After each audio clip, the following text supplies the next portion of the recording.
YCP తృతీయ శ్రేణి నేత సతీష్ రెడ్డి మీడియా సమావేశంలో మాట్లాడుతూ దొంగ ఓట్లతో గెలిచిన అభ్యర్థిని సీఎం సతీమణి అభినందించడమా, ఇంతకంటే దారుణం మరొకటి ఉంటుందా? ప్రతి సర్వేలో మేమే భారీ మెజారిటీతో గెలుస్తామని వచ్చింది.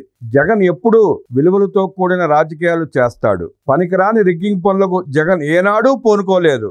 మేము కూడా మీలా ప్రవర్తించి ఉంటే బాబు సీఎం అయ్యేవారా అన్నాడు వైసీపీ నేత సతీష్ రెడ్డి. అయ్యా సింగిరెడ్డి సతీష్ రెడ్డి, నువ్వు టీడీపీలో ఉన్నప్పుడు పులివెందులలో మ్యాచ్ ఫిక్సింగ్ రాజకీయాలు చేసేవాడివో ఏమో అనే అనుమానాలు వస్తున్నాయి. నువ్వు అక్కడ ఓడిన ఎమ్మెల్సీని చేసి నీ గడ్డం చూసి పులివెందులకు నీరు ఇచ్చిన, కనీసం స్థానిక సంస్థల ఎన్నికల్లో టీడీపీ తరపున నామినేషన్ వెయ్యనివ్వకుండా రాజకీయాలు చేశావు నువ్వు.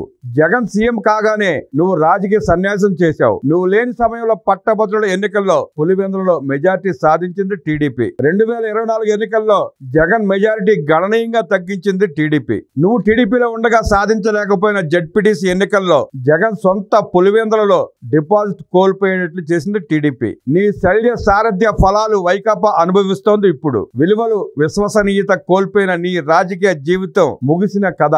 అప్పుడు ఈ పార్టీలో ఉండి వినిపించిన పిట్ట కథలు అక్కడ వినిపిస్తున్నావు. నోటి ఆవిరి తప్ప ఉపయోగం లేదు. నీ మాటలకు వైకాపా కార్యకర్తలు కూడా అసహించుకుంటున్నారు. సింగిరెడ్డి సతీష్ రెడ్డి గారు, జగన్ రెడ్డి రిగ్గింగ్ పనులకు ఏనాడూ పూనుకోలేదంటున్నావు.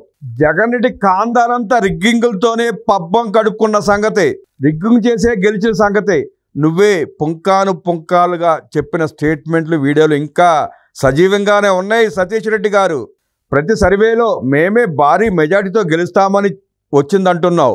నీ సాక్షి వక్రాక్షి మీడియా తప్ప, దానికి అనుబంధ మీడియాలు తప్ప మూడో మీడియా ఏదన్నా ప్రచురించిందా? ఉంటే బయటపెట్టు సతీష్ రెడ్డి గారు. అవాస్తవాలు, అబద్ధాలు, దారుణాలు, మారణ హోమాలతో ఇన్నాళ్ళు పబ్బం గడుపుకున్న రాజకీయ జీవితానికి అదే పులివెందుల ప్రజలు పులిస్తా పెట్టారన్న దుగ్ధతో, ఆక్రోశంతో, నీకు విలువ లేకుండా పోతుందన్న భయంతో, కంగారుతో, వణుకుతో నువ్వు మాట్లాడే వ్యర్థ ప్రలాపనలు నీ వైసీపీ నాయకులు కూడా నమ్మరన్న సంగతి గుర్తెరిగి వ్యవహరిస్తే కనీసం ఇలాగన్నా నీ శేష జీవితం కొనసాగించే అవకాశం ఉంటుందన్న వాస్తవాన్ని గుర్తెరిగి ప్రవర్తిస్తే మీ శేష రాజకీయ జీవితానికి మంచిదేమో ఆలోచించుకోండి. సింగిరెడ్డి శ్రీనివాసరెడ్డి గారు.